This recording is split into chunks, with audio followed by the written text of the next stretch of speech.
Ignite is an ongoing series of speedy presentations. They've ranged from building multi-person pogo sticks to hacking chocolate. Any topic the geeks hold dear. Each speaker gets only 5 minutes and 20 slides that auto-advance every 15 seconds.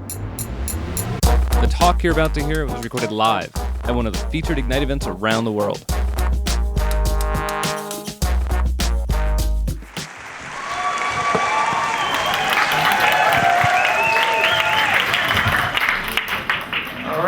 I'm going to talk to you about making cheese at home. You know, there's lots of artisanal cheese, lots of very good cheese that you can buy in the store, but you can make it at home. It's relatively easy. I think it's a lot of fun and very satisfying. So if you know the life of Brian, I think this is actually the first example of a long tale illustrated. Jesus giving the Sermon on the Mount, and the commenters are talking in the back. And someone says, I think he said, blessed are the cheesemakers. He said, no, what's so special about cheesemakers? And another one says, well, I think he's referring to actually any manufactured dairy product. So, commentary.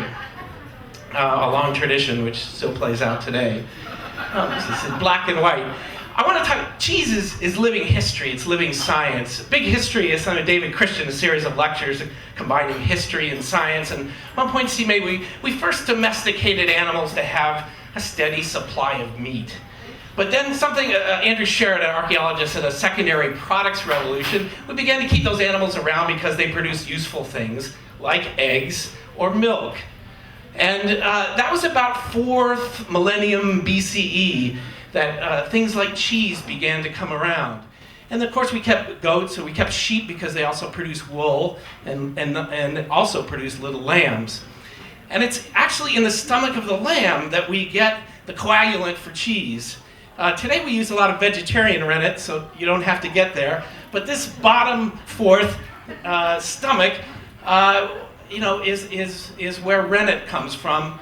And you could think that to some degree, when they slaughtered baby lambs, they found coagulated milk. They produced little globs of solid things. Well, the first biotechnology is cheese. We begin to learn to alter and control a biological process. We take something that is going to spoil quickly, and we put it in a form where we can store it for a longer period of time. So get practical here. DIY, lemon cheese. You heat the milk 160 degrees. Add a quarter cup of lemon juice, and you strain the curds, and then you can shape it. Takes about 4 hours.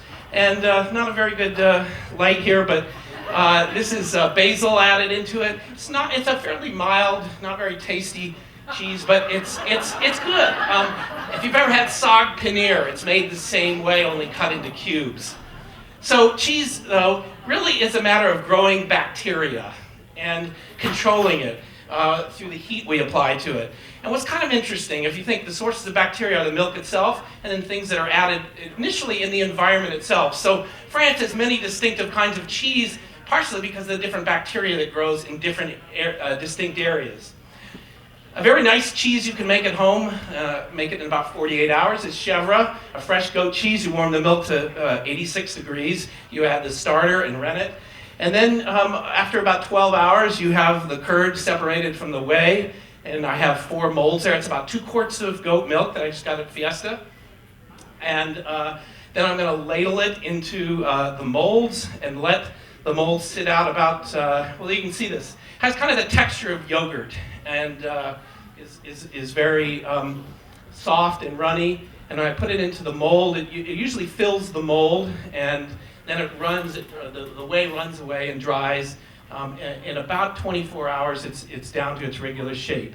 But you can kind of see you basically have a catch basin to catch and throw away the whey.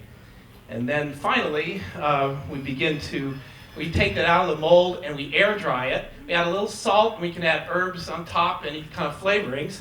And that's how we, basically in about 48 hours, you make your own cheese. And this is, I think, particularly tasty compared to, say, lemon cheese.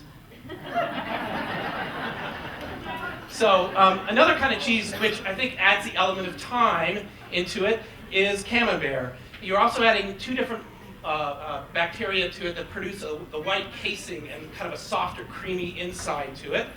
And I decided if you're interested in making cheese, the Beverage People is a place in Santa Rosa, which sells equipment and has recipes, bacteria, rennet, all the kinds of things you need for cheese. And it's actually not that different than any other things like making bread or making a pie. Harold McGee, a great cookbook author, said the makers of cheese did more than produce something for physical nourishment. They created an intense, concentrated expression of animals and pastures, of microbes and time. And perhaps the French got it best when they said, cheese is like the feet of God.